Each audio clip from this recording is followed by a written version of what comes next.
אם אתה ראש ממשלה, אתה כובש את עזה? מיד, ואני אסביר מדוע. קודם כל, כי ברור שבשלב מסוים, באחד הסבבים הבאים, ראשי הנפץ כבר יהיו כימיים. נו, מה תעשה אז? גם כן תגיד לעצמך, אוי ואבוי, למה לא להיכנס לעזה?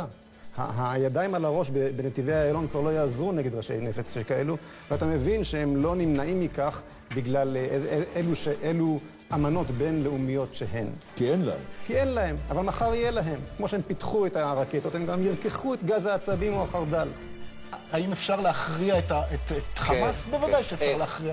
להכניס כוח קרקעי שבנוי בעיקר על חיר, מכיוון שמדובר על שטח בנוי, בסיוע שריון, הנדסה ותותחנים, בסיוע חיל האוויר, ולהראות להם שהצבא החזק ביותר, הבריון המקומי, הוא צבא הגנה לישראל, והוא לא יסבול שזעתותים כדוגמת עזה יהפכו את המדינה הזאת לשבויה תחת אש. הבעיה שלנו שכל המנהיגים שלנו גנבים, וזאת היא הבעיה, ואנחנו התושבים סובלים. חמאס גונבת, עבאס גונב, ואנחנו בין הבטיש והצנדן שלהם. אנחנו לא יכולים עליהם, עם השלטון ועם יש להם הכל, ואנחנו התושבים מסכנים, ממרמרים, רעבים, ואנחנו חושבים שאתם רחמנים, תרחמו עלינו, תעזרו לנו, וזהו. כן, אם היה בשאר אל-אסד היה עורג כל האלה, ונגמר הסיפור. התוכנית שלי, של מפלגת זהות, מראה בדיוק כיצד ניתן להכיל ריבונות מהים ועד הירדן. אין שום בעיה דמוגרפית, אין שום בעיה של חוק בינלאומי. המציאות שיש לנו כרגע בעזה היא מציאות שהיא תוצאה של הסכמי אוסלו שהחבר'ה הללו יצרו כאן, צריך להבין את זה. אנחנו צריכים לשחרר אותם, 90%, למעלה מ-90% מתושבי עזה רוצים להגר משם, תאפשר להם למשל.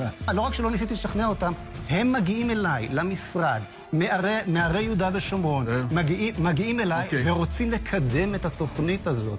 הגיע הזמן שנחשוב מחוץ לקופסה כדי לפתור את הבעיה ולא להמשיך ולייצר. ואין שום סיכוי בעולם. אין דבר כזה בכלל, וזה שקר גם להגיד זה והונאה של המאזינים והצופים. אבל להגיד זה שקר והונאה זה לא תשובה. שהפלסטינים יעזבו את הבית שלהם, כשהמאבק שלהם יותר מאשר מאבק לאומי זה מאבק על בית. ולכן אני חושב שדווקא אותי היה מאוד מעניין לשמוע תוכנית רצינית של הימין. אתה לא רוצה לשמוע. אם פלגין היה אומר לי, אני רוצה לספח את השטחים, ולתת אזרחות לכולם, בלי כל הרעיונות ההזויים על הגירה, היה האופציה של אזרחות קיימת. עכשיו, אני רוצה להגיד עוד דבר אחד אחרון. I am afraid that if really they give all the Christian community permits to go out from Gaza, many of them will not return to Gaza. האופן שבו השיח הזה של טרנספר, שעקירת אנשים מביתם שלעולם לא יעזבו את הבית שלהם, הפך לנורמלי בעיני אנשים בציבור. הזחילה הזאת... אבל הוא אמר מרצון, נו באמת, נו ברצינות.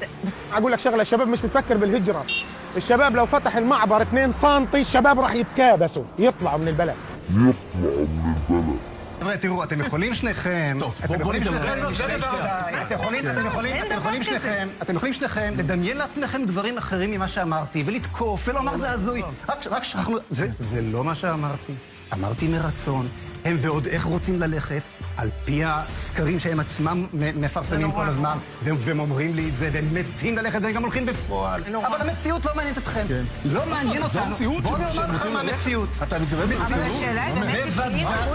This is a new illegal immigration way for the youth of Gaza to leave Gaza. They pay up to $5,000 to $10,000 to leave Gaza through the tunnels, and then they go to the Egyptian city of Alexandria, where they sail for 10 days from the shores of Alexandria to the Italian shores.